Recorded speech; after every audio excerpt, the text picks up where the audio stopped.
Est-ce que nous sommes allés trop loin, trop vite avec l'intelligence artificielle? C'est à cette question qu'on va essayer de répondre dans cette vidéo. Pourquoi? Parce que vous avez sans doute vu passer l'information, c'est elle qui fait le buzz sur le sujet de l'intelligence artificielle depuis quelques heures. Elon Musk et des centaines d'entrepreneurs ont rédigé une lettre ouverte demandant aux acteurs de l'intelligence artificielle de mettre en pause leur projet pendant 6 mois, le temps de rectifier certaines choses. Quelles sont ces choses? Quels sont les dangers que nous encourons aujourd'hui avec l'intelligence artificielle? Eh bien, c'est ce que nous allons analyser ensemble dans cette vidéo. Première chose qu'on va faire finalement, eh bien, c'est de revenir sur la lettre ouverte qui a été partagé par Elon Musk et ses entrepreneurs. Je vous mettrai le lien de la lettre originale en description de la vidéo. Vous pourrez regarder tout ça en détail. Nous, ce qu'on va faire, c'est qu'effectivement, on va la résumer en français et qu'on va se servir des points clés de cette lettre ouverte finalement pour regarder un petit peu les risques, pour analyser tout ça ensemble. Et le but, c'est que cette vidéo soit le plus interactive possible. Donc, n'hésitez pas à me dire ce que vous en pensez en commentaire. Est-ce que vous pensez que ça va trop vite? Est-ce que vous pensez que effectivement les risques, les dangers qu'on va voir sont vraiment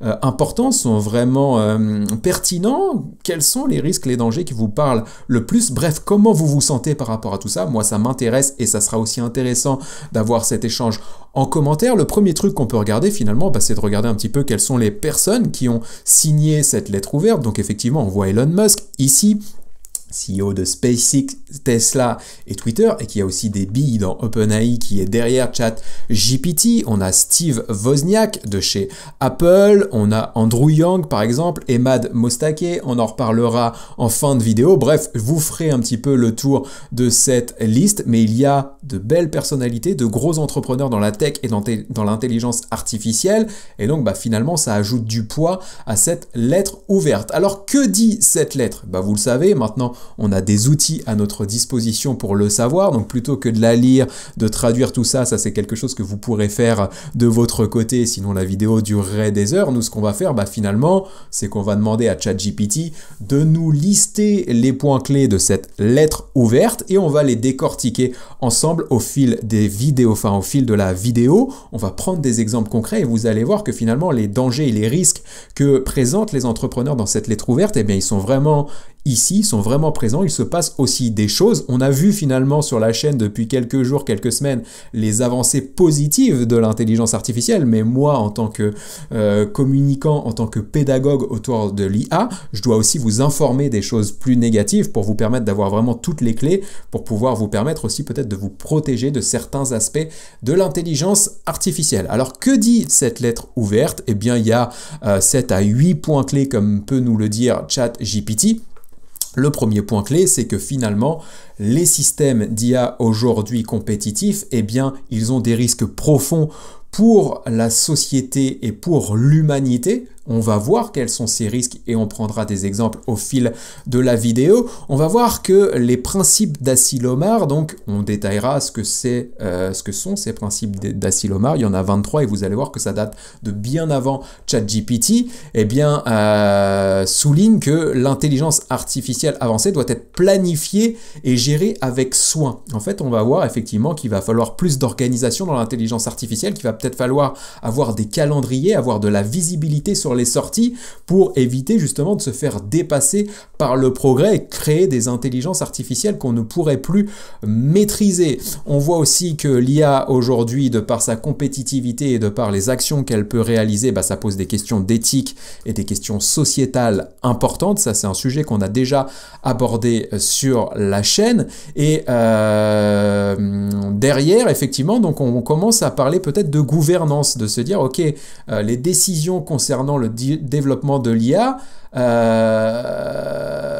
ça ne doit peut-être pas être pris par des gens qui n'auraient pas été élus pour ça. Donc derrière, effectivement, on commence à se dire, est-ce qu'il ne serait pas important qu'il y ait des responsables qu'on aurait choisis pour prendre les décisions autour de l'intelligence artificielle. Donc ce que dit effectivement le document, c'est qu'il faut une pause immédiate d'au moins 6 mois pour toutes les intelligences artificielles qui seraient supérieure, plus performante que GPT-4, on va voir que c'est un risque, mais on va voir que le risque est quand même limité par rapport aux technologies dont on dispose actuellement. On en reparlera en fin de vidéo, et puis derrière, l'idée c'est effectivement de se servir de cette pause pour définir de meilleurs process, des protocoles de sécurité, peut-être des plannings, des calendriers de sortie de nouvelles fonctionnalités, de nouvelles technologies, justement pour éviter d'être dépassé par tout ça. Et grosso modo, effectivement, on a fait un peu le tour de cette lettre ouverte. On va revenir sur un point qui est fondamental dans cette lettre ouverte, c'est finalement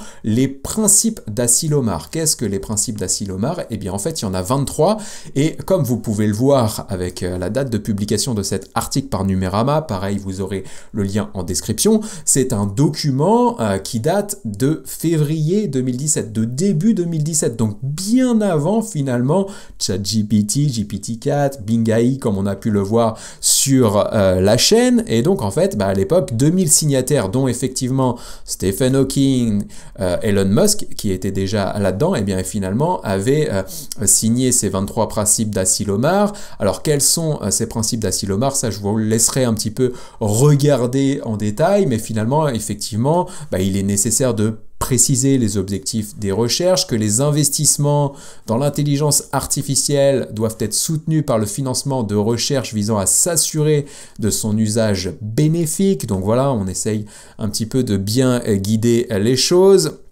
Qu'il faut qu'il y ait une relation entre les scientifiques et les législateurs. Ça, c'est un petit peu la problématique aujourd'hui, c'est qu'on a du mal à légiférer avec l'intelligence artificielle et c'est vrai que la vitesse à laquelle ça va, ça peut être compliqué pour les organismes de bien cadrer un petit peu les choses. Évidemment, le principe d'Asilomar, ça va cadrer l'esprit aussi de la recherche, qu'il faut un esprit de coopération, de confiance et de transparence entre les acteurs, ce qui n'est pas forcément le cas aujourd'hui, comme dans toute course finalement, quand on est une entreprise, on veut prendre des avantages concurrentiels et est-ce qu'on va accepter de collaborer avec des concurrents potentiels? Voilà, ça peut être difficile. Éviter la course, c'est justement un des principes d'Asilomar, une transparence judiciaire, de la responsabilité, etc. Les valeurs humaines, les données personnelles, qui est un sujet évidemment important, la liberté, la vie privée, etc., etc. Mais bref, les principes d'Asilomar, il y en a 23 et effectivement, on en parle depuis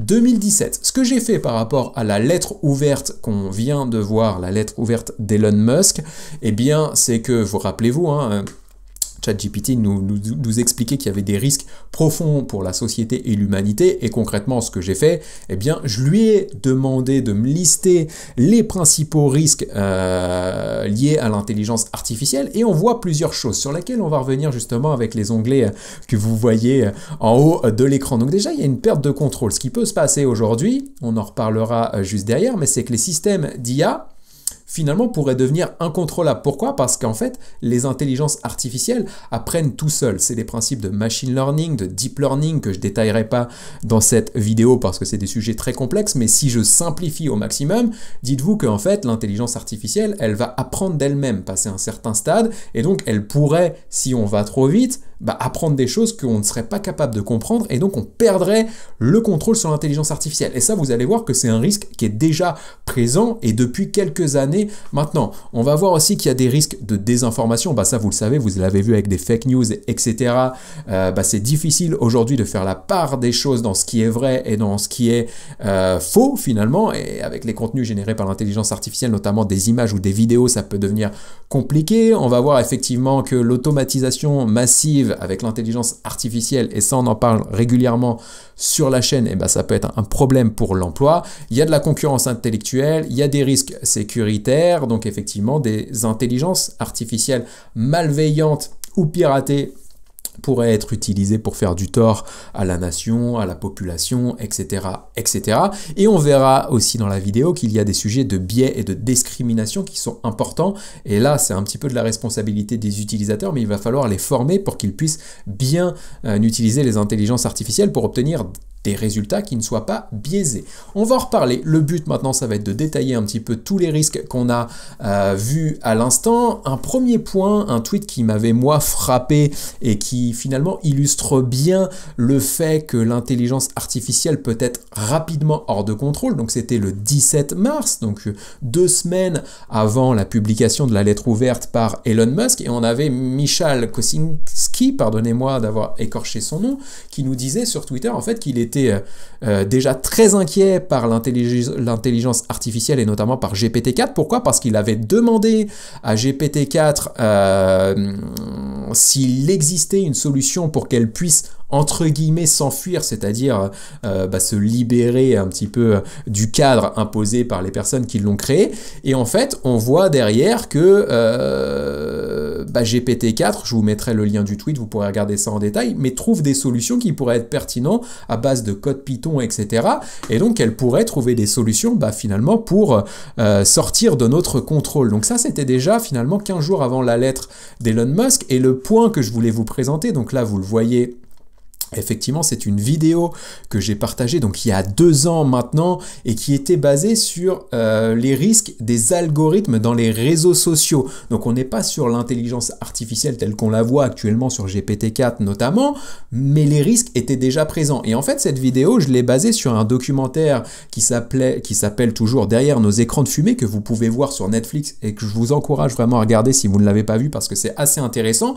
Et en fait, ce que je dis dans cette vidéo, c'est que notamment dans le reportage, on voit des ingénieurs qui ont bossé sur des algorithmes pour les réseaux sociaux, pour nous rendre accros aux réseaux sociaux, et que les ingénieurs dans ce reportage nous disent clairement qu'ils ont perdu la main sur les algorithmes. Pourquoi? Parce que ces algorithmes, via le machine learning, le deep learning, ont appris tout seuls, se sont développés tout seuls et sont maintenant hors de contrôle. Et ça fait quand même flipper quand on se dit il y a des ingénieurs qui ont pondu des sortes de machines intelligentes et que ces machines intelligentes ont continué d'apprendre toutes seules et qu'aujourd'hui, même les ingénieurs qui les ont créées ne comprennent plus vraiment ce qui se passe. Ça déjà, ça faisait flipper il y a 2 ans sur les réseaux sociaux. Donc imaginez avec l'accélération qu'on vient d'avoir depuis quelques semaines avec l'intelligence artificielle et tout ce que peut faire notamment GPT-4. Donc ça, c'était le point. Je vous mettrai le lien de la vidéo en description. Je vous encourage à aller la regarder et vous verrez de quoi je parle un petit peu plus en détail.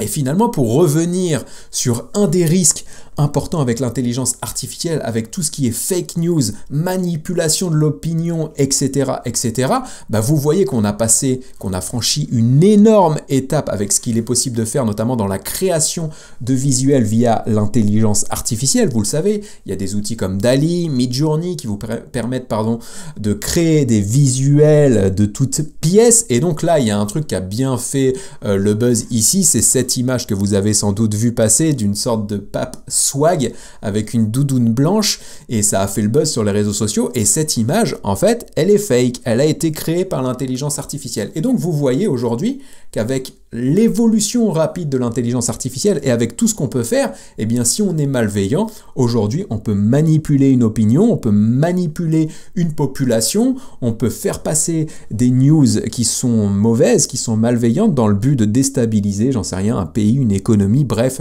que sais-je, ça pourrait avoir des impacts majeurs, j'en sais rien, sur la bourse, à Wall Street. Imaginons on met un PDG de grosse entreprise en difficulté avec une scène qui n'existe pas, mais en faisant croire que cette photo a été prise comme ça en privé, dans un lieu privé où on voit l'entrepreneur faire un peu n'importe quoi, et les actions de l'entreprise qui baissent juste par rapport à ça, non, en fait c'était fake.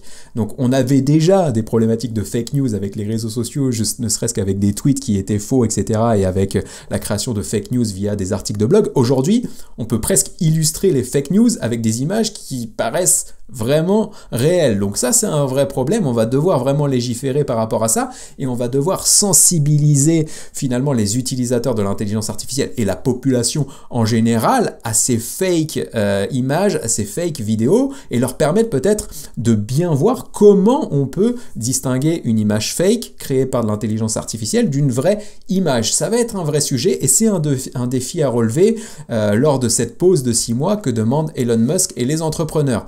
Les autres risques que on peut encourir avec l'intelligence artificielle, eh bien c'est toutes les personnes qui utiliseraient l'intelligence artificielle de manière vraiment malveillante, et on voit qu'il se passe déjà des choses, notamment avec cette histoire qui a été partagée donc le 5 mars 2023, pareil, vous aurez le lien de la source en description, et je vais traduire en même temps la page pour que vous puissiez lire ça tranquillement aussi de votre côté, mais en gros ce qui s'est passé ici, c'est qu'il y a des personnes qui ont utilisé les outils d'intelligence artificielle de clone de voix pour effectivement prendre la voix de proches de certaines personnes pour leur soutirer de l'argent en leur demandant une aide financière. Vous avez tous déjà reçu un email du type bonjour, c'est Daniel, je suis piégé en Grèce, je peux plus sortir, ma carte bleue est bloquée, est-ce que tu peux m'envoyer un fonds via PayPal ou quoi pour que je puisse prendre un billet d'avion, etc. Vous avez toujours reçu, enfin vous avez forcément déjà reçu ce type d'arnaque. Bon à l'époque, si vous ne connaissez pas un Daniel ou quoi, dans tous les cas, ou même si vous connaissez un Daniel, vous lui passez un petit coup de fil, etc. Et puis vous validez. Généralement, c'est un peu plus compliqué finalement de se faire avoir par ça, même s'il y a déjà de nombreuses personnes qui se font avoir. Imaginez maintenant que c'est pas un email que vous recevez, c'est un appel sur votre téléphone portable, et que c'est Daniel qui vous appelle avec la voix de Daniel et qui vous dit la même chose. Là, peut-être que vous allez vous faire avoir, et donc c'est un risque que vous pouvez encourir aujourd'hui. On peut cloner des voix, on peut cloner carrément des personnes dans des vidéos. Imaginez demain vous recevez une vidéo du Daniel en question qui vous demande de l'aide, là vous vous dites oui, faut à tout prix que je le fasse, et je vais le faire rapidement parce que sentiment d'urgence, etc.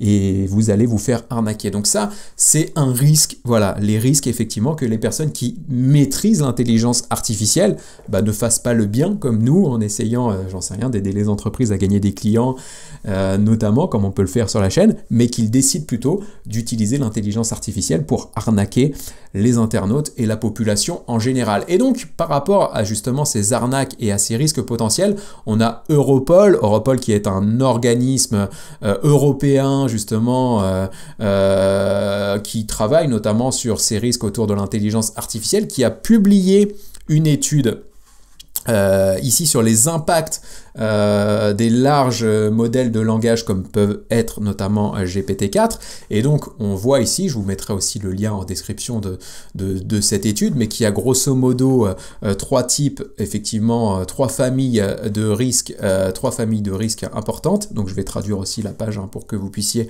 voir ça tranquillement. Et donc en fait on voit effectivement qu'il y a plusieurs risques ici, on voit qu'il y a finalement trois familles de risques. Donc la fraude et l'ingénierie sociale, c'est ce qu'on vient finalement de voir précédemment avec les scammers qui clonent la voix de proches de victimes pour leur soutirer de l'argent. On a vu effectivement le risque de la désinformation avec le swag pop de tout à l'heure, et on voit qu'il y a des possibilités aussi de faire de la cybercriminalité, donc j'en sais rien, d'intégrer des systèmes informatiques de grosses entreprises, de gouvernements, etc. Grâce à l'intelligence artificielle, puisque ChatGPT, l'intelligence artificielle, est capable de créer des codes pour développer des sites web, des applications, comme on le voit régulièrement sur la chaîne, mais peut aussi développer des virus, des logiciels malveillants. C'est un risque, et donc on doit en parler.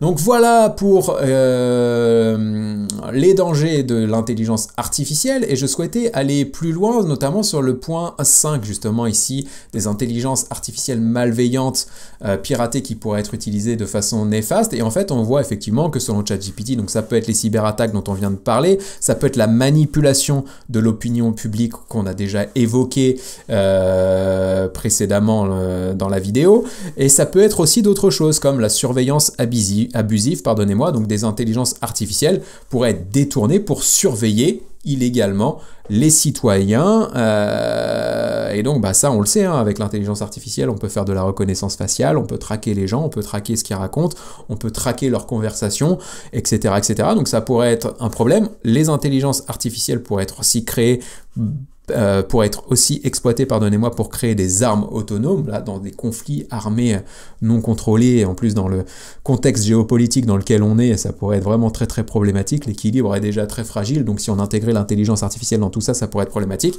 Et donc effectivement, Il y a l'usurpation d'identité. Aujourd'hui, vous pouvez vous faire voler vos papiers d'identité, vous pouvez vous faire usurper votre identité sur les réseaux sociaux. Bah, demain, vous pourrez vous faire usurper votre identité avec votre voix, avec votre image dans des vidéos, etc.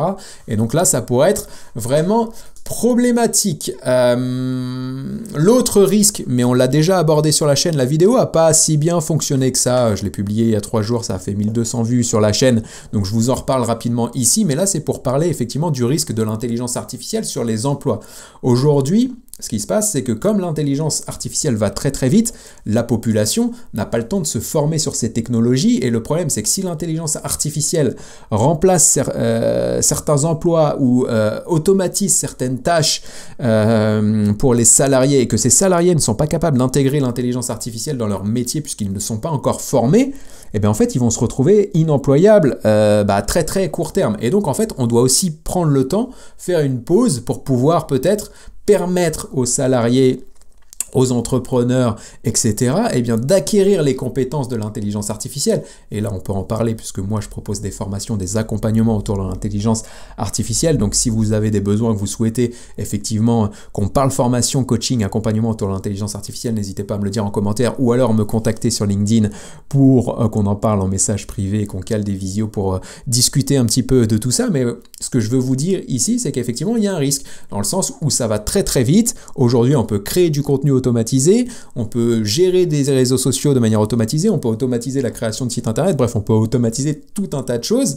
Et donc, aujourd'hui, si on commence à intégrer tout ça dans nos entreprises et que les évolutions vont encore plus vite et donc que les possibilités d'automatisation sont plus grandes, et en fait, effectivement, on pourra avoir des destructions d'emplois massives. Et en fait, ce que je dis dans la vidéo, c'est que dans l'histoire, les innovations, finalement, ont montré qu'elles détruisaient des emplois, mais qu'elles n'en créaient plus qu'elles n'en détruisaient. Et donc, en fait, c'était positif pour le marché de l'emploi à terme. Mais en fait, vous regarderez un petit peu, je vais vous mettre le lien de la vidéo et vous pourrez regarder dans les commentaires.